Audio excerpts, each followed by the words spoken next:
तो फिर ये देह अभिमान किस लिए, ये मैं और मेरा किस लिए? मेरा आपसे एक ही निवेदन है, शरीर को अगर आप अपना मानते हैं तो आंखें अगर मानी है तो आंखें अंधी हो जाती हैं, पैर हाथों को अपना माना है तो हाथ बेकार हो जाते हैं, पैरों को अपना माना है तो पैर पैरालिसिस के मरीज हो जाते हैं। जीव रोक नहीं पाता है, क्या क्या रोकना चाहता है लेकिन रोक नहीं पाता है। पिताजी मैं आपसे पूछना चाहता हूँ, जिन्हें आप अपना पुत्र मान करके इतना दुखी हो रहे हो, क्या इन्होंने आने से पहले आपको बताया कि हमारे हैं?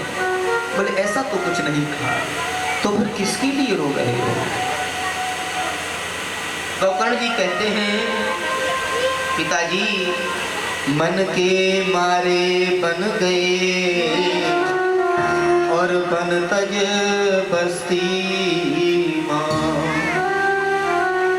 आपकी तो हालत वही हुई पड़ी है, सब कुछ ज्ञात है, फिर भी आप बस्ती की ओर मन के द्वारा आप दौड़ रहे हो, संसार के लिए दौड़ रहे हो। मुझे लगता है आपका ज्ञान मिथ्या साबित हो रहा है। कहते हैं या निशा सर्वभूतानां तस्यों जागृति संयमी।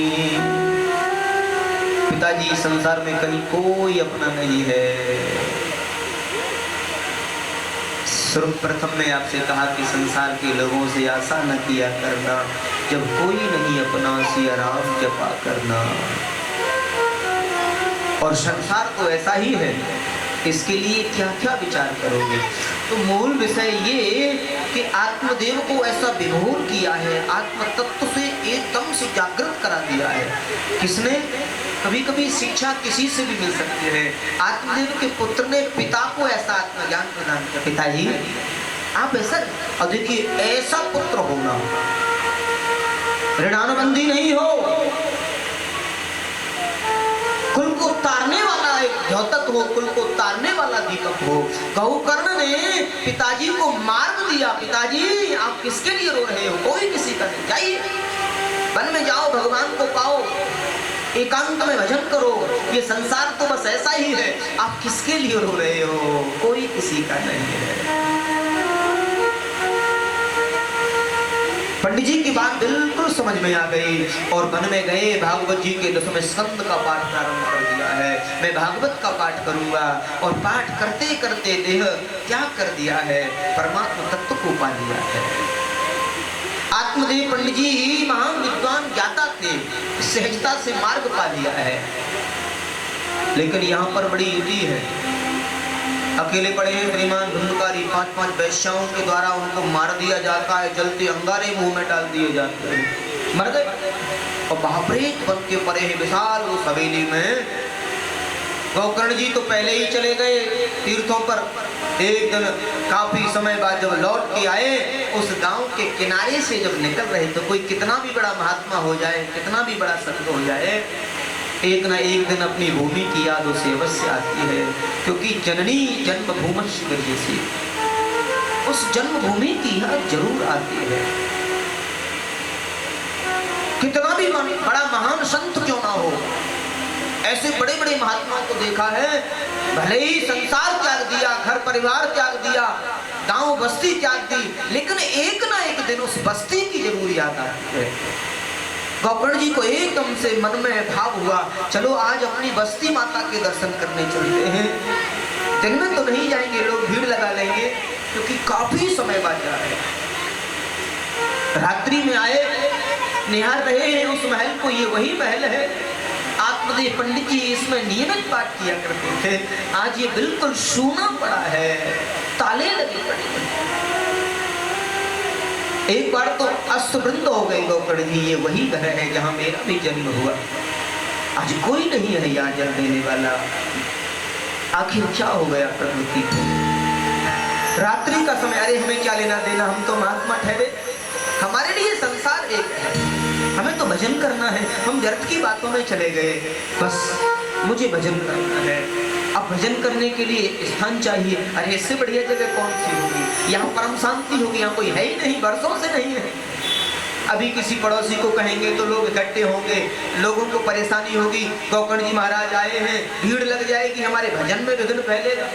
हमें यही भजन करना चाहिए।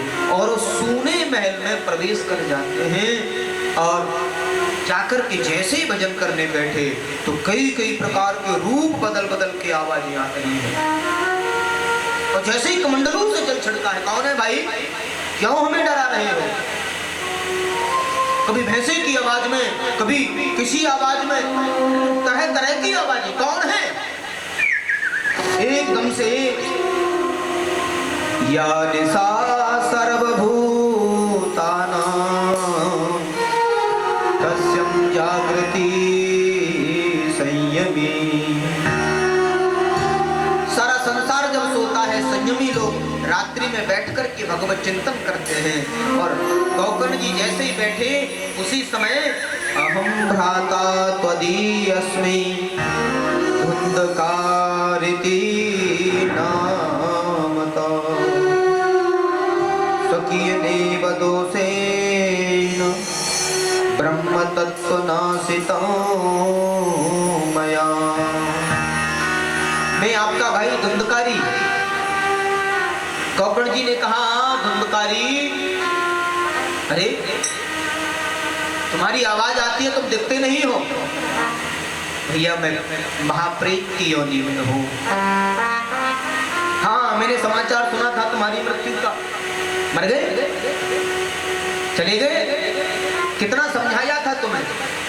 एकदम से धुंधकारी रोने लगे, रोने की आवाजें आ रही हैं, ताड़े मार रहे हैं महाप्रेत के रूप में। भैया आप जैसा ज्ञानी जिसका भाई हो, उसके भाई की ऐसी दुर्गति कैसे हो सकती है? पिताजी भी चले गए, माँ भी चली गई, मैं महाप्रेत की योनि में पड़ा हूँ, मुझे बड़ा कष्ट होता है। हाँ, सुबह होने दे भाई, तुम्हारी मुक्ति का कोई न कोई उपाय जरूर होगा। भोर हुआ, भुवन भास्कर सूर्य को प्रणाम किया है। हे भुवन भास्कर सूर्य, मैं आपसे जानना चाहता हूँ कि महाप्रेत की मुक्ति का कोई उपाय हो तो मुझे बताएं, क्योंकि मेरे कुल का ही दीपक महाप्रेत बना हुआ है। वो जल तो नहीं सकता, लेकिन उसे मुक्त किया जा सकता है। अपने किए हुए पर उसे बार बार पश्चाताप हो रहा है। स्वकीय नेव दोषेण, भैया मुझे किसी का दोष नहीं है, मेरे खुद के कर्म इतने खराब हो गए, मेरा कर्म बिगड़ गया, इसलिए मुझे ये योनि मिली। आज महाप्रेत की मुक्ति कर भुवन भास्कर सूर्य नारायण ने आदेशित किया है। श्रीमद् भागवतान मुक्ति सप्ताह वाचनं गुरु। आज भागवत कथा से ही मुक्ति हो सकती है तुम्हारे महाप्रेत की। साक्षात भगवान की भागवत की कथा सुना दो, उन्हें मुक्ति मिल जाएगी। अब तो जैसे भोर हुआ, लोग आने लगे, गोकर्ण जी महाराज पधारे हैं, गांव के लोग इकट्ठे होने लगे। भैया मैं तो मुक्ति के लिए आया हूँ, एक छोटा सा व्यास मंच बना दिया है महात्मा जी, आप आए ही हो तो भक्ति अनुष्ठान करिए, हम सब ग्रामवासी आपके लिए एकत्रित हैं, आप हमारा मार्गदर्शन करिए। पूरे गांव के लोग बैठ गए हैं। भैया मैं धुंधकारी के लिए सत्संग करूंगा, भागवत करूंगा, अनुष्ठान यज्ञ करूंगा। गांव के लोगों ने सहज स्वीकृति प्रदान कर दी है। अत्रैव बहवः संति श्रोतारो मम निर्मला। आज समस्त लोग पधारे हैं और महाप्रेत की मुक्ति की कथा हो रही है। श्रीमद् भागवताचो अप्रत्यक्ष श्री कृष्ण एव हि। कैसी परम पावन भागवत की कथा, एक बार मात्र सुनने से जीव को मुक्ति मिल जाती है। कथा प्रारंभ हुई, सभी प्रकार के श्रोता बंधुजन वहां बैठे थे, सभी ने कथा लगातार सुनी। एक बांस का बगीचा बताया।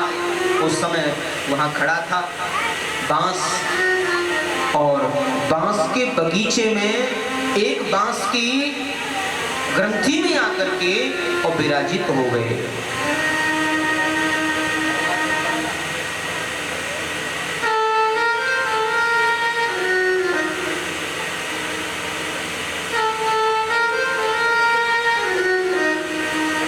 कहते हैं ये जो बांस होता है इस पर हवा का असर नहीं होता है,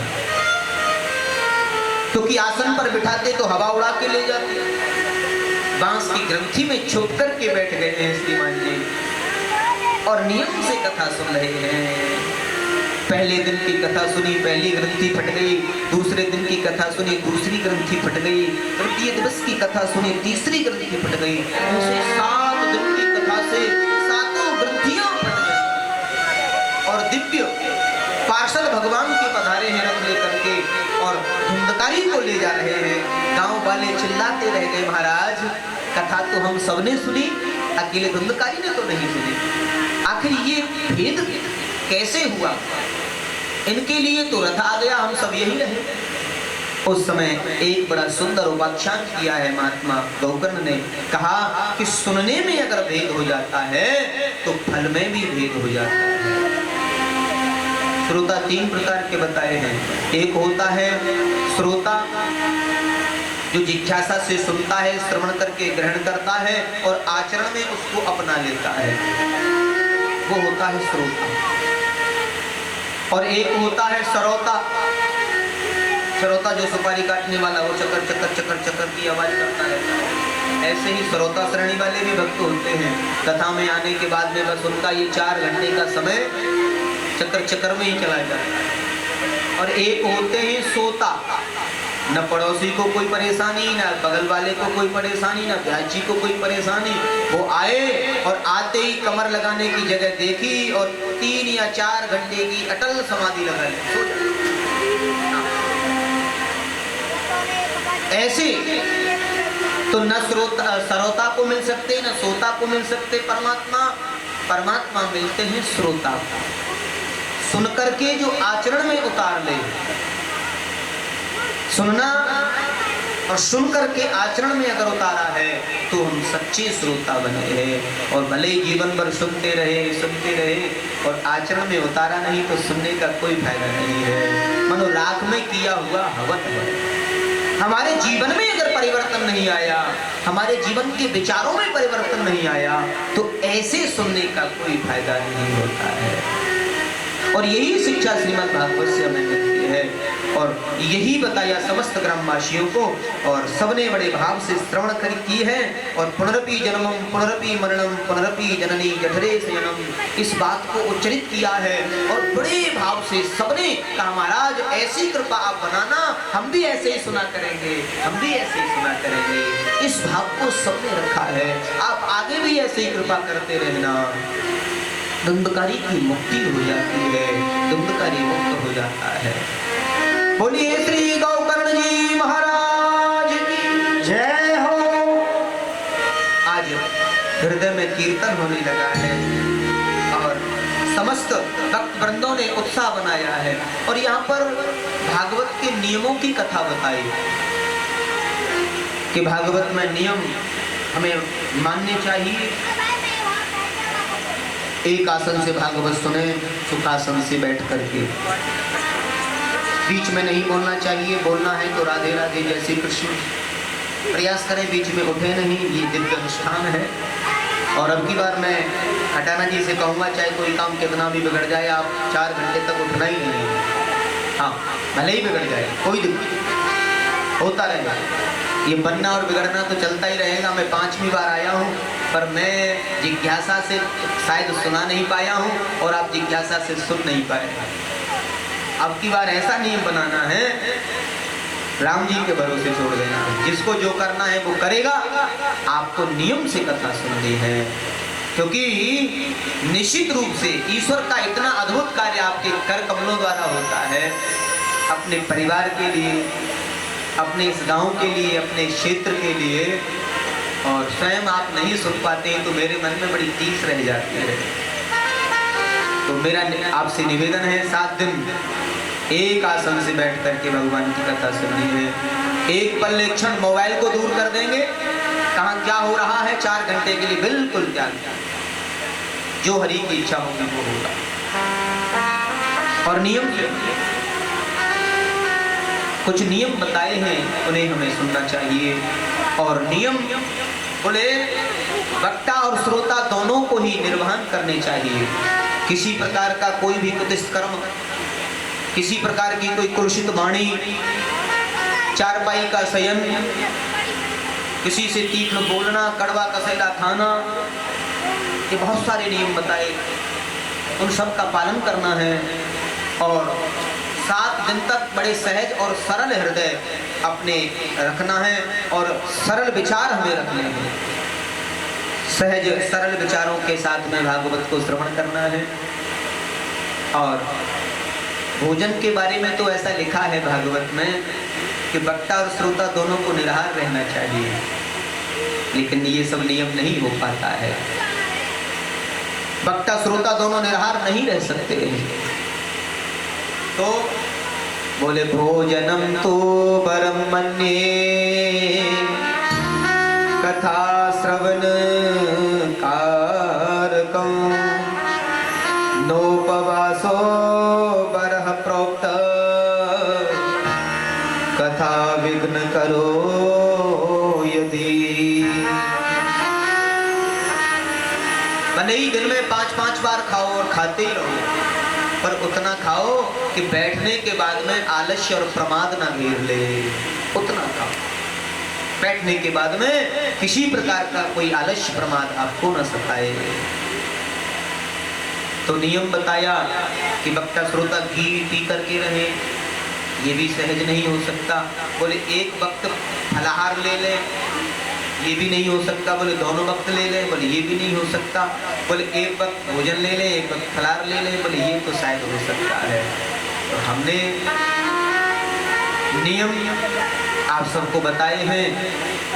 अब जिसको जैसा लगता है वैसा नियम बना लेंगे। हाँ, इतना जरूर कहेंगे हम स्वयं अपने ऊपर निर्धारित करते हुए कि दोपहर में हल्का भोजन लें, तरल प्रसादी लें, हल्का लें, शाम को अपना ले लें। बाकी अगर ईश्वर की कृपा रहे तो दिन में ना भी लें, फल आदि लेकर के सुन सकते हैं। नियम से भागवत की जो पंचोपचार षोडशोपचार से जो पूजा होती है उसे करें। वेद पाठी ब्राह्मणों का पूजन करें और अनंत प्रकार से जो भी व्रत आए, जो भी अनुष्ठान आए, जो भी उत्सव आए, उन्हें बड़ी धूमधाम से मनाएं। और भोर में यज्ञ हवन करें, पूजा पाठ करें षोडशोपचार से। जो वेदी जो पीठ बनाई है उनका नियमित पूजन करें। भागवत जी की यथा श्रद्धा परिक्रमा करें और नियमों को पूर्ण करते हुए भागवत श्रवण कर अपने जीवन को धन्य बनाएं। ये बहुत नियम बता दिए और अनेकों नियम बताते हुए श्री सूजी महाराज संतों को सुना रहे हैं। और सौनकादिक सनक सनंदन सनातन ऋषि देवर्षि नारद को ये कथा सुना रहे हैं। और देवर्षि नारद को जब ये कथा सुनाई तो नारद के हृदय में भक्ति प्रकट हो रही है। और भक्ति जब प्रकट हुई तो हृदय में कीर्तन होने लगा है। हृदय में कीर्तन हुआ और बड़ा सुंदर भाव प्रकट किया है। जितने भी संगीत परिकर के बंधुजन हैं सभी वहां पहुंचे हैं। अब उनमें सबसे पहले संगीत परिकर के बंधुओं में सबसे पहले संगीतज्ञ थे प्रहलाद जी। प्रहलाद स्थालधारी तरल गतितया चौधव कांसिधारी वीणाधारी सुररसी सर्पसलतया राग करतार्जुनो अबभूत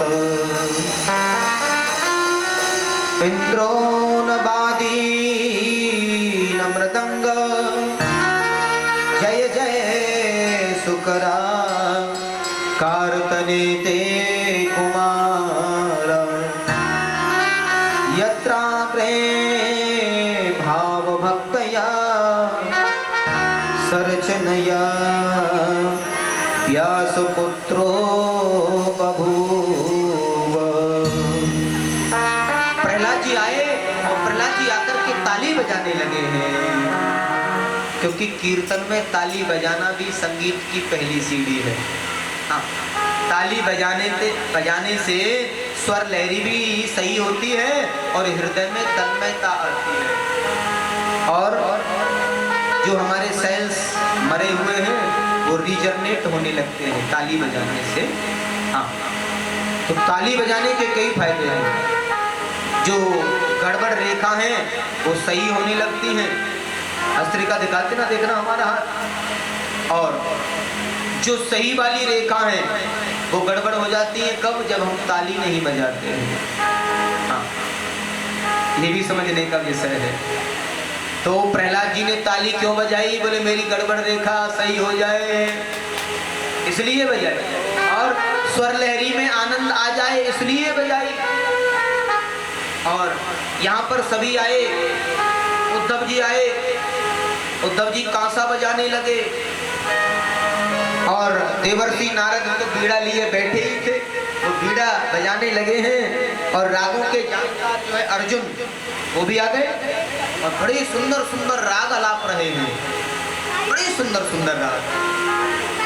देवराज इंद्र आए, मृदंग लाए हैं। इंद्रो न बादीन मृदंग,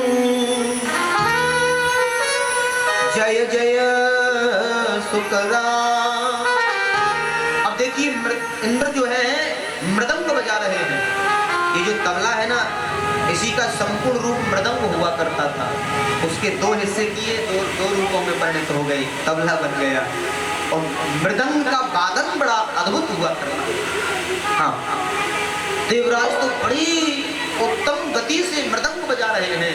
अब देखो, बजाने वाले बजा रहे हैं, गाने वाले गा रहे हैं। अब बीच में एक और होते हैं, जय बोलने वाले होते हैं। तो सनत कुमार जी को और कुछ नहीं बोले, सुंदर भाव में हमें जय ही बोलना है। वो जय जय की ध्वनि कर रहे हैं, जय जयकार कर रहे हैं, और बीच बीच में जय शब्द का घोष चल रहा है और बड़ा सुंदर कीर्तन चल रहा है। और व्यास जी बीच बीच में व्याख्यान करते हुए आनंद का भाव प्रकट कर रहे हैं। आइए बड़े भाव से, बड़े राग के साथ में और श्री नाम संकीर्तन का, कीर्तन का आनंद सभी को लेना है।